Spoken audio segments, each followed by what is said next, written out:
Professional dazmolmi yoki zoji mashinasi? Professional dazmol ham kerak, lekin zoji. Zoji mashinasi yoki Jack? Zoji ham yaxshi, ko'p yil ishlatganman, lekin Jack baribir zo'r. Jack yoki Shvetsariyaga sayohat? Shvetsariyaga sayohat.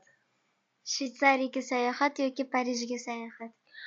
Shvetsariyada maza qilib dam olsa bo'ladi, lekin hamma ijodkorlar Parijni orzu qiladi. Parijga sayohat. Parijga sayohat yoki chekap qildirish va grizan davolash? Parijga sayohat zo'r, lekin chekap bilan grizan davolash.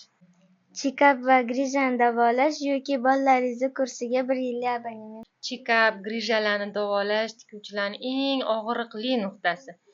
Lekin sizlar nimani tanlagan bo'lardinglar? Fikringlarni kommentariyda qoldirib ketinglar.